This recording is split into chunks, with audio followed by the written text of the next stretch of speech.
श्री शिवाय नमस्तुभ्यम। भोलेनाथ की कृपा आप सभी भक्तों पर हमेशा बनी रहे। जय श्री हरि। आइए सुनते हैं बृहस्पतिवार व्रत की कथा। किसी गांव में एक साहूकार रहता था, जिसके घर में अन्न, वस्त्र और धन किसी की कोई कमी नहीं थी। परंतु उसकी स्त्री बहुत ही कृपण थी, किसी भिक्षार्थी को कुछ नहीं देती, सारे दिन घर के काम काज में लगी रहती। एक समय साधु महात्मा बृहस्पतिवार के दिन उसके द्वार पर आए और भिक्षा की याचना की। स्त्री उस समय घर के आंगन को लीप रही थी। इस कारण साधु महाराज से कहने लगी कि महाराज, इस समय तो मैं घर लीप रही हूँ, आपको कुछ नहीं दे सकती। फिर किसी अवकाश के समय आना। साधु महात्मा खाली हाथ चले गए। कुछ दिन के पश्चात वही साधु महाराज आए, उसी तरह भिक्षा मांगी। साहूकरनी उस समय लड़के को खिला रही थी। कहने लगी, महाराज, मैं क्या करूं, अवकाश नहीं है, इसलिए मैं आपको भिक्षा नहीं दे सकती। तीसरी बार महात्मा आए तो उसने उन्हें उसी तरह से टालना चाहा, परंतु महात्मा जी कहने लगे कि यदि तुमको बिल्कुल ही अवकाश हो जाए तो मुझको भिक्षा दोगी। साहूकारनी कहने लगी कि हाँ महाराज, यदि ऐसा हो जाए तो आपकी बड़ी कृपा होगी। साधु महात्मा जी कहने लगे कि अच्छा, मैं एक उपाय बताता हूँ। तुम बृहस्पतिवार को दिन चढ़ने पर उठो और सारे घर में झाड़ू लगाकर कूड़ा एक कोने में जमा करके रख दो। घर में चौका इत्यादि मत लगाओ। फिर स्नान आदि करके घर वालों से कह दो उस दिन सब हजामत अवश्य बनवाएं। रसोई बनाकर चूल्हे के पीछे रखा करो, सामने कभी नहीं रखो। सायंकाल को अंधेरा होने के बाद दीपक जलाया करो तथा बृहस्पतिवार को पीले वस्त्र मत धारण करो, न पीले रंग की चीज़ों का भोजन करो।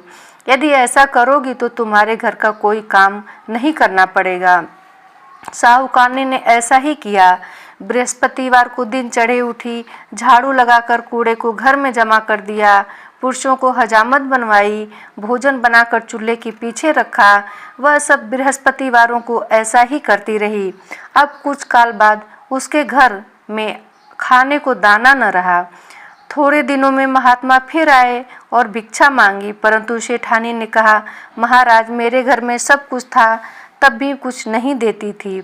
अब पूरा अवकाश है, तब भी कुछ नहीं दे रही हूँ। तुम क्या चाहती हो वह कहो। साधु जी ने कहा। तब सेठानी ने हाथ जोड़कर प्रार्थना की, महाराज, अब कोई ऐसा उपाय आप कहेंगे वैसा ही करूँगी। तब महात्मा जी ने कहा, बृहस्पतिवार को प्रातः काल उठकर स्नान आदि से निवृत्त हो, घर को गौ के गोबर से लिपो तथा घर के पुरुष हजामतें न बनवाएं। भूखों को अन्न जल देती रहा करो। ठीक सायंकाल दीपक जलाओ। यदि ऐसा करोगी तो तुम्हारी सब मनोकामनाएं भगवान बृहस्पति जी की कृपा से पूर्ण होंगी। सेठानी ने ऐसा ही किया और उसके घर में धन धान्य वैसा ही हो गया जैसा कि पहले था। इस प्रकार भगवान बृहस्पति जी के कृपा से अनेक प्रकार के सुख भोग कर दीर्घ काल तक जीवित रही। बृहस्पतिवार की दूसरी कथा। एक दिन इंद्र बड़े अहंकार से अपने सिंहासन पर बैठे थे और बहुत से देवता, ऋषि, गंधर्व, किन्नर आदि सभा में उपस्थित थे। जिस समय बृहस्पति जी वहां पर आए तो सबके सब उनके सम्मान के लिए खड़े हो गए, परंतु इंद्र गर्व के मारा खड़ा न हुआ। यद्यपि वह सदैव उनका आदर किया करता था। बृहस्पति जी अपना अनादर समझते हुए वहां से उठकर चले गए। तब इंद्र को बड़ा शोक हुआ कि देखो, मैंने गुरु जी का अनादर कर दिया, मुझसे बड़ी भारी भूल हो गई। गुरु जी के आशीर्वाद से ही मुझको यह वैभव मिला था। उनके क्रोध से यह सब नष्ट हो जाएगा, इसलिए उनके पास जाकर उनसे क्षमा मांगनी चाहिए, जिससे उनका क्रोध शांत हो जाए और मेरा कल्याण होवे। ऐसा विचार कर इंद्र उनके स्थान पर गए। तब बृहस्पति जी ने अपने योग बल से यह जान लिया कि इंद्र क्षमा मांगने के लिए यहाँ आ रहा है। तब क्रोधवश उससे भेंट करना उचित न समझकर अंतर्ध्यान हो गए। तब इंद्र ने बृहस्पति जी को घर पर न देखा, तब निराश होकर लौट आए। जब दैत्यों के राजा वृषवर्मा को यह समाचार विदित हुआ तो अपने गुरु शुक्राचार्य की आज्ञा से इंद्रपुरी को चारों तरफ से घेर लिया। गुरु की कृपा न होने के कारण देवता हारने व मार खाने लगे।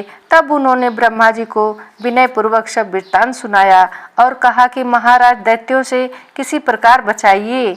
तब ब्रह्मा जी कहने लगे, तुमने बड़ा अपराध किया है जो गुरुदेव को क्रोधित कर दिया। अब तुम्हारा कल्याण इसी में हो सकता है कि त्वष्टा ब्राह्मण का पुत्र विश्वरूपा बड़ा तपस्वी और ज्ञानी है, उसे अपना पुरोहित बनाओ, जो तुम्हारा कल्याण हो सकता है। यह वचन सुनते ही इंद्र त्वष्टा के पास गए और बड़े विनीत भाव से त्वष्टा से कहने लगी कि आप हमारे पुरोहित बनिए, जिससे हमारा कल्याण हो। तब त्वष्टा ने उत्तर दिया कि पुरोहित बनने से तपोबल घट जाता है, परंतु तुम बहुत विनती करते हो, इसलिए मेरा पुत्र विश्वरूपा पुरोहित बनकर तुम्हारी रक्षा करे। विश्वरूपा ने पिता की आज्ञा से पुरोहित बनकर ऐसा यत्न किया कि हरि इच्छा से इंद्र विश्ववर्मा को युद्ध में जीतकर अपने इंद्रासन पर स्थित हुआ। विश्वरूपा के 3 मुख थे। एक मुख से वह सोमपल्ली लता का रस निकाल पीते थे, दूसरे मुख से वह मदिरा पीते, तीसरे मुख से अन्न आदि भोजन करते। इंद्र ने कुछ दिनों उपरांत कहा कि मैं आपकी कृपा से यज्ञ करना चाहता हूँ। जब विश्वरूपा की आज्ञा अनुसार यज्ञ प्रारंभ हो गया, तब एक दैत्य ने विश्वरूपा से कहा कि तुम्हारी माता दैत्य की कन्या है, इस कारण हमारे कल्याण के निमित्त एक आहुति दैत्यों के नाम दिया कर। विश्वरूपा उस दैत्य का कहा मानकर आहुति देते समय दैत्य नाम भी धीरे से लेने लगा। इसी कारण यज्ञ करने से देवताओं का तेज नहीं बढ़ा। इंद्र ने यह वृत्तांत जानते ही क्रोधित होकर विश्वरूपा के 3 सर काट डाले। मद्यपान करने से भंवरा, सोमपल्ली पीने से कबूतर और अन्न खाने से मुख से तीतर बन गया। विश्वरूपा के बढ़ते ही इंद्र का स्वरूप ब्रह्म हत्या के प्रभाव से बदल गया। देवताओं के 1 वर्ष पश्चाताप करने पर भी ब्रह्म हत्या का वह पाप न छूटा तो सब देवताओं की प्रार्थना करने ब्रह्मा जी बृहस्पति जी के सहित वहां आए। उस ब्रह्म हत्या के 4 भाग किए गए, उनमें से 1 भाग पृथ्वी को दिया गया। इसी कारण कहीं कहीं धरती ऊंची नीची और बीज बोने के लायक भी नहीं होती। साथ ही ब्रह्मा ने यह वरदान दिया, जहाँ पृथ्वी में गड्ढा होगा कुछ समय पाकर स्वयं भर जाएगा। दूसरा वृक्षों को दिया, जिससे उनमें गोद बनकर बहता है, इस कारण गूगल के अतिरिक्त सब गोंद अशुद्ध समझे जाते हैं। वृक्षों को यह वरदान दिया, इसी कारण स्त्रियां हर महीने रजस्वला होकर पहले दिन चांडालनी, दूसरे दिन ब्रह्मघातिनी, तीसरे दिन धोबिन के समान रहकर चौथे दिन शुद्ध होती हैं और संतान प्राप्ति का उनको वरदान दिया। चौथा भाग जल को दिया, जिससे फेन और शिवाल आदि जल के ऊपर आ जाते हैं। जल को वरदान मिला कि जिस चीज में डाला जाएगा वह बोझ में बढ़ जाएगी। इस प्रकार इंद्र को ब्रह्म हत्या के पाप से मुक्त किया। जो मनुष्य इस कथा को पढ़ता या सुनता है, उसके सब पाप बृहस्पति जी के कृपा से नष्ट हो जाते हैं।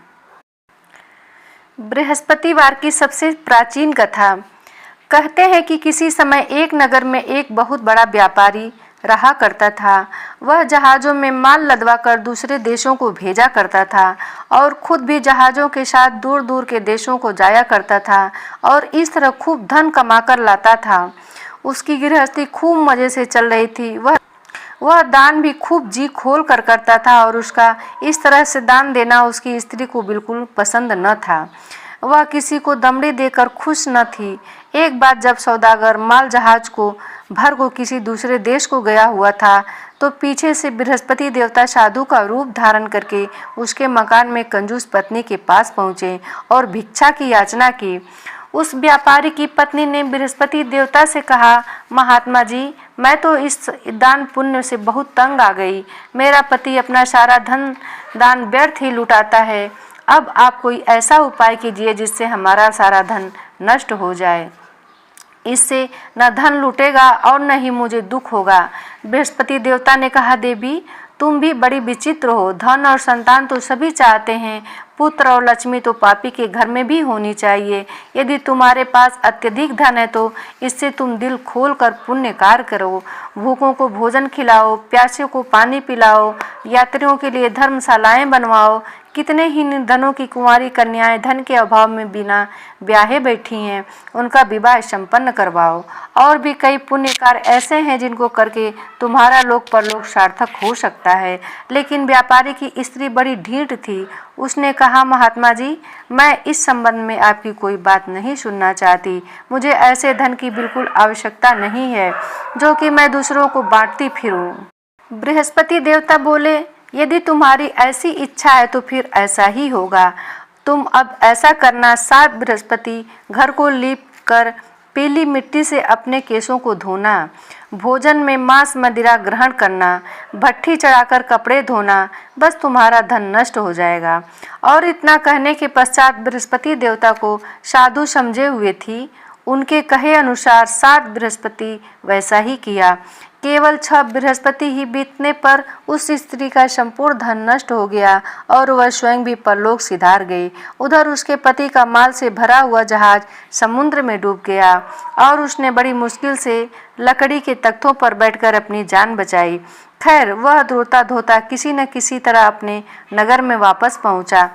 वहां आकर उसने देखा कि उसका सब कुछ नष्ट हो गया है और उसकी छोटी लड़की बैठी आंसू बहा रही है। उस व्यापारी ने अपने लड़की को तसल्ली देकर चुप कराया और उससे सब समाचार पूछा।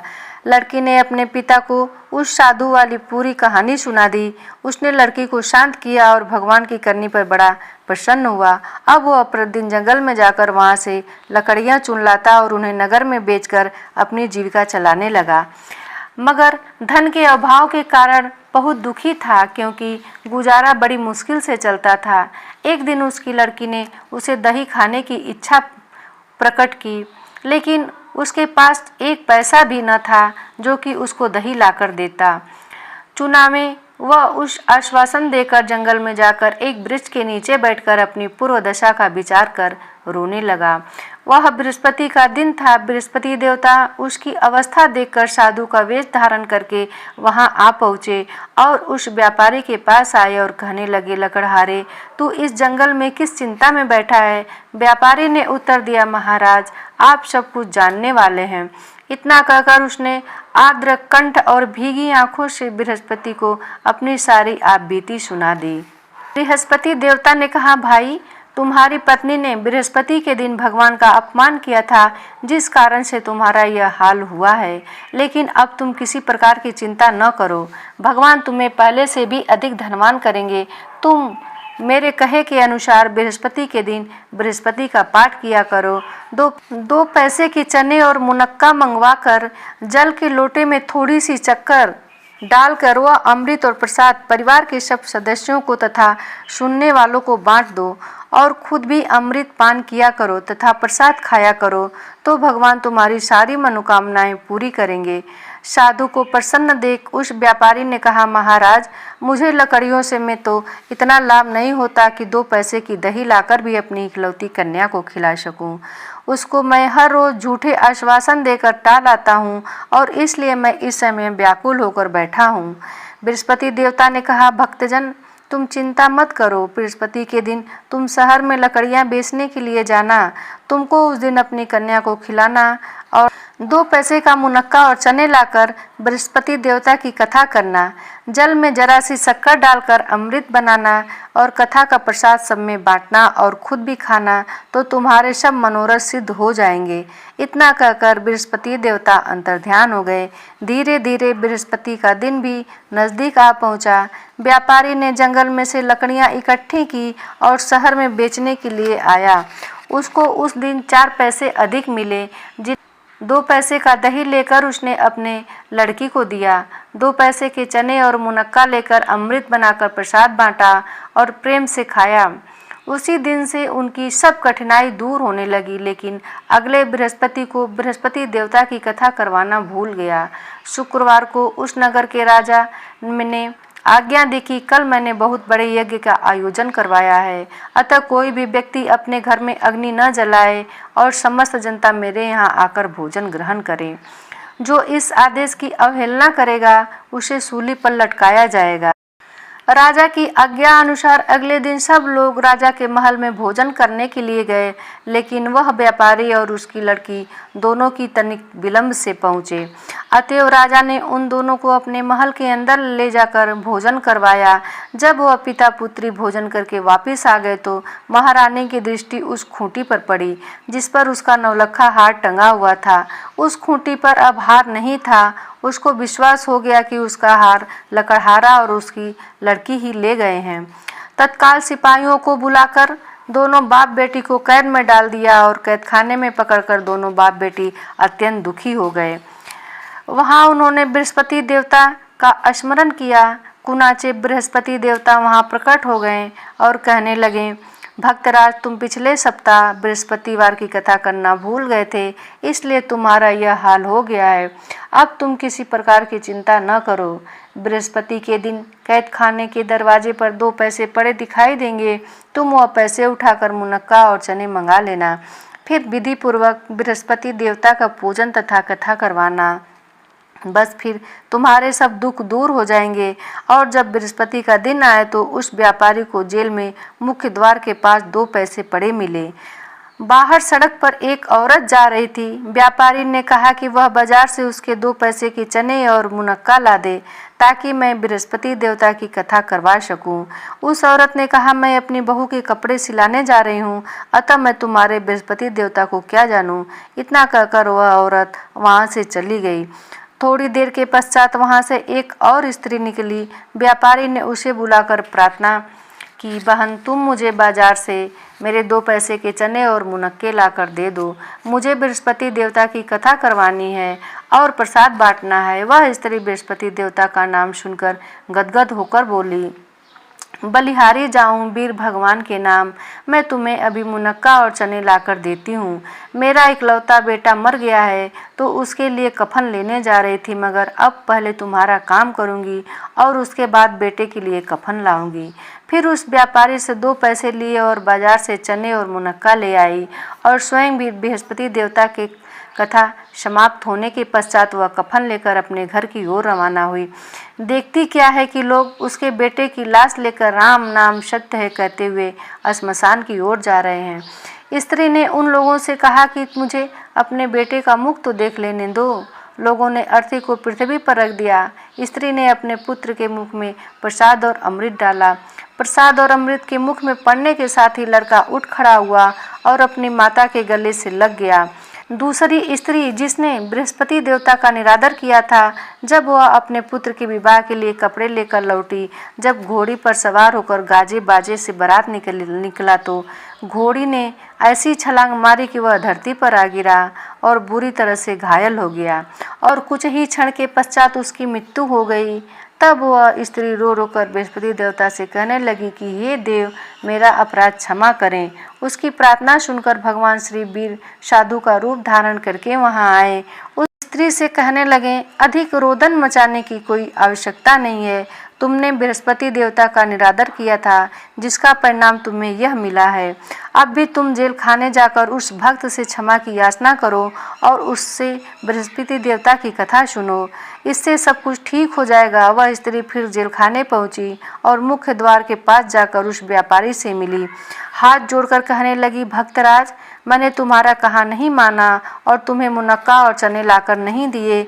इससे बृहस्पति देवता मुझसे रुष्ट हो गए, जिसके कारण मेरा इकलौता बेटा घोड़ी पर से गिरकर मर गया। उन्होंने कहा, माता तू चिंता मत कर, बृहस्पति देवता सब कल्याण करेंगे। तुम अब अगले बृहस्पति को आकर बृहस्पति देवता की कथा सुनना। तब तक अपने बेटे के शव को फूल, इत्र तथा घी आदि वस्तुओं में डालकर रख दो। स्त्री ने ऐसा ही किया। बृहस्पति का दिन आ पहुंचा। 2 पैसे की मुनक्का और चना लेकर पवित्र जल का लोटा भरकर जेल के द्वार पर आई और श्रद्धा के साथ बृहस्पति देवता की कथा सुनी। जब कथा समाप्त हुई तो अमृत व प्रसाद लाकर अपने मरे हुए पुत्र के मुख में डाला। एकाएक उसे सांस आने लगा और वह उठकर खड़ा हो गया और पुत्र को लेकर वह प्रसन्नतापूर्वक अपने घर को रवाना हुई और बृहस्पति देवता के गुण गाने लगी। और उसी दिन रात्रि में राजा को बृहस्पति देवता ने स्वप्न में दर्शन दिए और कहा, हे राजन, तूने जिस व्यापारी और उसकी लड़की को जेल में बंद कर रखा है वह निर्दोष है। अब दिन निकलने के साथ दोनों को जेल से रिहा कर दो। तेरी रानी का नौलखा हार उस खूंटी पर लटका है। दिन निकला तो रानी ने अपना हार खूंटी पर लटका हुआ देखा।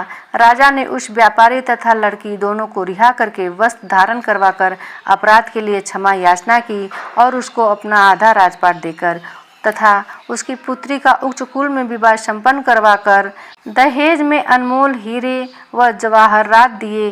बृहस्पति देवता ऐसे ही हैं, जैसे मनोकामनाएं होती हैं वह पूर्ण करते हैं। जो कोई श्रद्धा व प्रेम से बृहस्पति देवता की कथा पढ़ता और दूसरों को सुनाता है उसकी सभी मनोकामनाएं पूर्ण होती हैं। प्रेम से बोलिए विष्णु भगवान की जय हो। आइए अब सुनते हैं श्री विष्णु भगवान की आरती। ओम जय जगदीश हरे, स्वामी जय जगदीश हरे। भक्त जनों के संकट, दास जनों के संकट क्षण में दूर करे। ओम जय जगदीश हरे।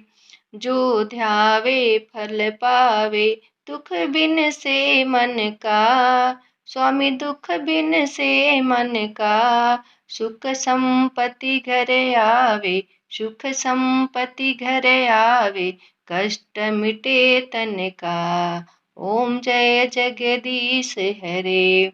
मात पिता तुम मेरे, शरण गहूँ किसकी। स्वामी शरण गहूँ मैं किसकी। तुम बिन और न दूजा, तुम बिन और न दूजा, आस करूँ मैं किसकी। ओम जय जगदीश हरे। तुम पूर्ण परमात्मा, तुम अंतर्यामी। स्वामी तुम अंतर्यामी। पर ब्रह्मा परमेश्वर, पर ब्रह्मा परमेश्वर, तुम सबके स्वामी। ओम जय जगदीश हरे। तुम करुणा के सागर, तुम पालन करता। स्वामी तुम पालन करता। मैं मूरख फल कामी, मैं सेवक तुम स्वामी, कृपा करो भरता। ओम जय जगदीश हरे। तुम हो एक अगोचर, सबके प्राणपति। स्वामी सबके प्राणपति। किस विधि मिलूं दया मैं, किस विधि मिलूं दया मैं, तुमको मैं कुमति। ओम जय जगदीश हरे। दीन बंधु दुख हरता, ठाकुर तुम मेरे। स्वामी रक्षक तुम मेरे। अपने हाथ उठाओ, अपने शरण लगाओ, द्वार पड़ा तेरे। ओम जय जगदीश हरे। विषय विकार मिटाओ, पाप हरो देवा। स्वामी पाप हरो देवा। श्रद्धा भक्ति बढ़ाओ, श्रद्धा भक्ति बढ़ाओ, संतन की सेवा। ओम जय जगदीश हरे। ओम जय जगदीश हरे। स्वामी जय जगदीश हरे। भक्त जनों के संकट, दास जनों के संकट क्षण में दूर करे। ओम जय जगदीश हरे। दोस्तों, कथा कैसी लगी? अगर अच्छी लगी हो तो एक लाइक अवश्य किया करें। चैनल पे नए हो तो सब्सक्राइब अवश्य करें। मिलते हैं अगली कथा में, तब तक के लिए धन्यवाद।